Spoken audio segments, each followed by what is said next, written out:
You, John Fitzgerald Kennedy, do solemnly swear. I, John Fitzgerald Kennedy, do solemnly swear. That you will faithfully execute the office of President of the United States. That I will faithfully execute the office of President of the United States. And will, to the best of your ability. And will, to the best of my ability. Preserve, protect, and defend the Constitution of the United States. Preserve, protect, and defend the Constitution of the United States. So help you God. So help me God.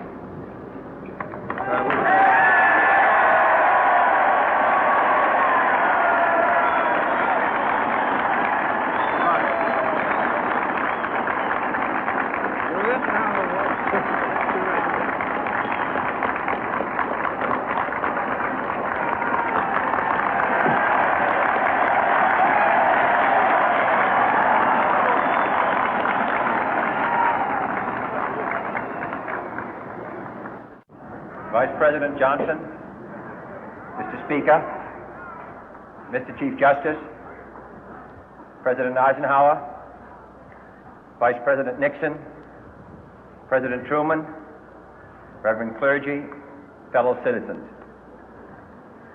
We observe today not a victory of party, but a celebration of freedom, symbolizing an end as well as a beginning, signifying renewal as well as change.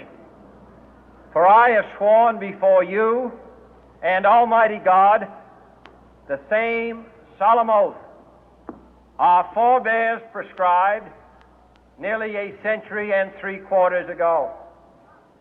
The world is very different now, for man holds in his mortal hands the power to abolish all forms of human poverty and all forms of human life.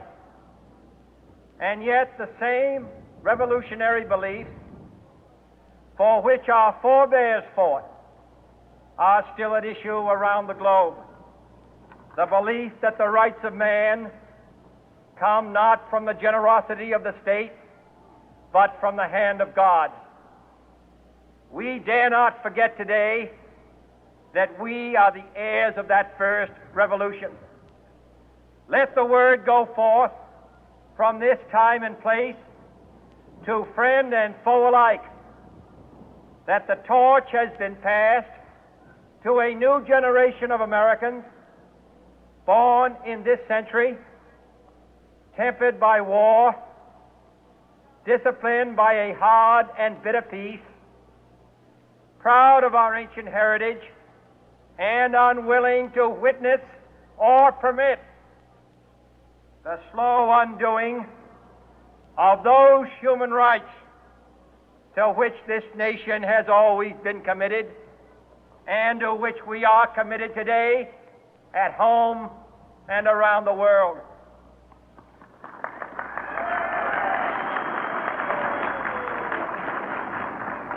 Let every nation know, whether it wishes us well or ill, that we shall pay any price, bear any burden, meet any hardship, support any friend, oppose any foe to assure the survival and the success of liberty.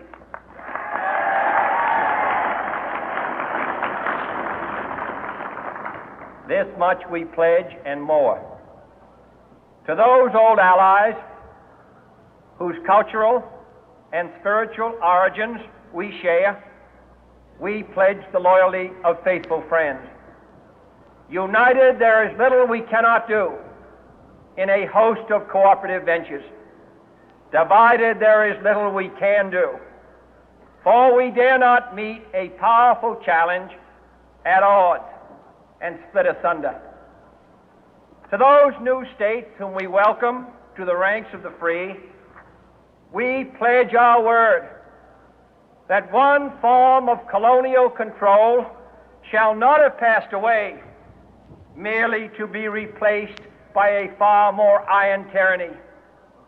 We shall not always expect to find them supporting our view, but we shall always hope to find them strongly supporting their own freedom, and to remember that in the past, those who foolishly sought power by riding the back of the tiger ended up inside.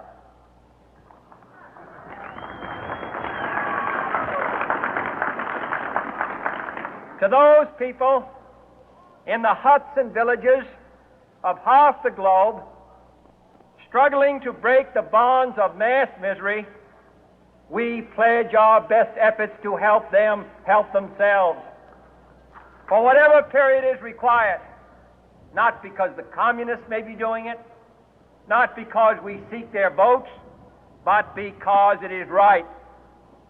If a free society cannot help the many who are poor, it cannot save the few who are rich.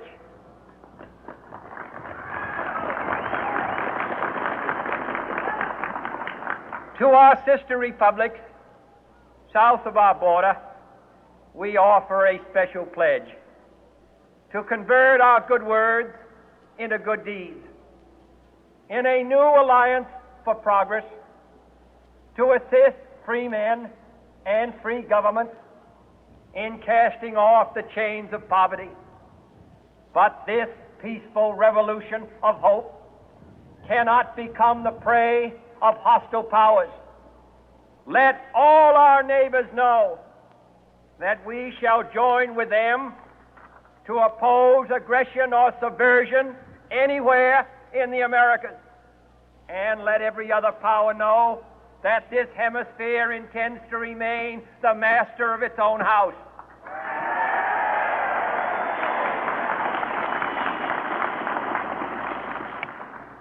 To that World Assembly of Sovereign States, the United Nations, our last best hope, in an age where the instruments of war have far outpaced the instruments of peace, we renew our pledge of support to prevent it from becoming merely a forum for invective, to strengthen its shield of the new and the weak, and to enlarge the area in which its writ may run.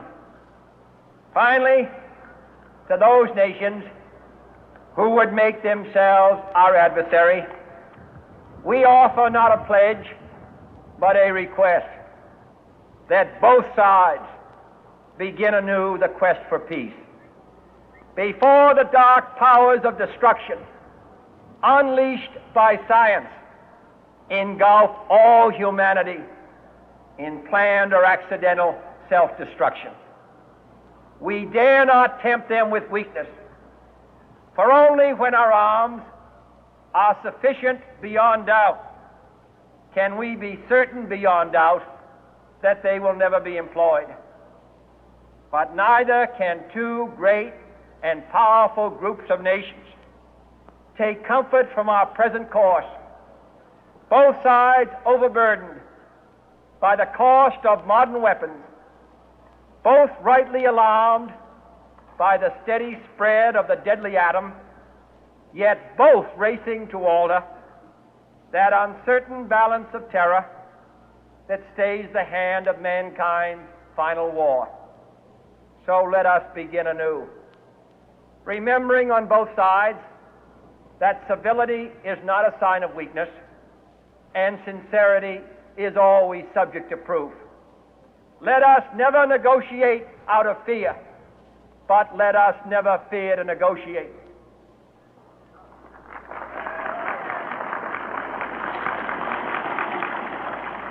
Let both sides explore what problems unite us, instead of belaboring those problems which divide us. Let both sides, for the first time, formulate serious and precise proposals for the inspection and control of arms, and bring the absolute power to destroy other nations under the absolute control of all nations.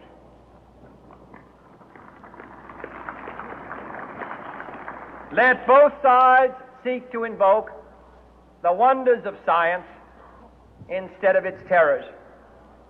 Together, let us explore the stars, conquer the deserts, eradicate disease, tap the ocean depth, and encourage the arts and commerce. Let both sides unite to heed in all corners of the earth the command of Isaiah to undo the heavy burden and let the oppressed go free.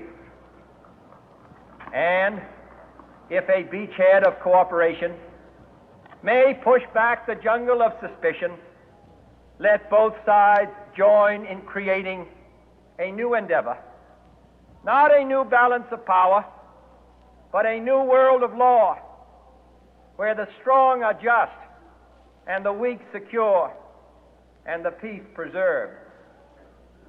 All this will not be finished in the first 100 days, nor will it be finished in the first 1,000 days, nor in the life of this administration, nor even perhaps in our lifetime on this planet. But let us begin.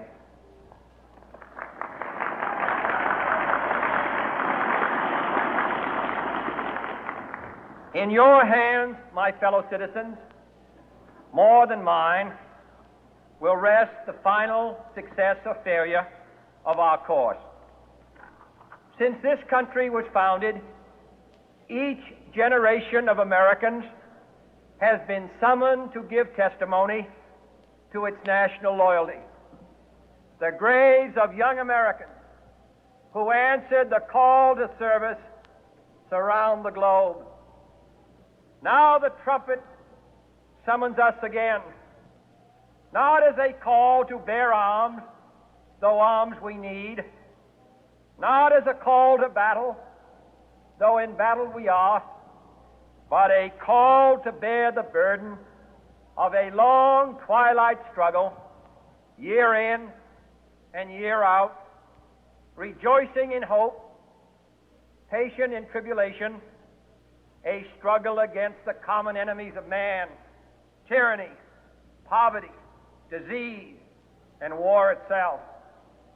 Can we forge against these enemies a grand and global alliance,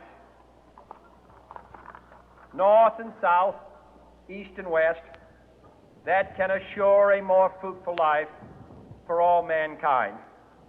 Will you join in that historic effort?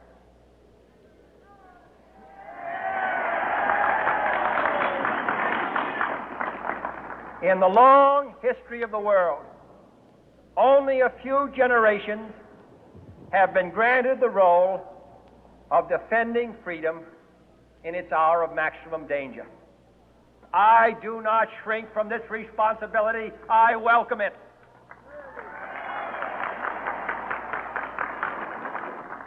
I do not believe that any of us would exchange places with any other people or any other generation. The energy, the faith, the devotion which we bring to this endeavor will light our country and all who serve it. And the glow from that fire can truly light the world. And so, my fellow Americans, ask not what your country can do for you, ask what you can do for your country.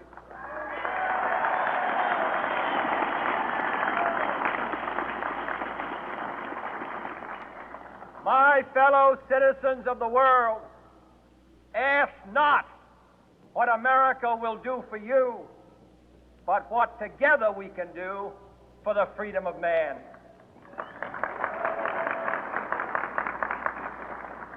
Finally, whether you are citizens of America or citizens of the world, ask of us here the same high standards of strength and sacrifice which we ask of you. With a good conscience, our only sure reward, with history the final judge of our deeds, let us go forth to lead the land we love, asking His blessing and His help, but knowing that here on earth, God's work must truly be our own.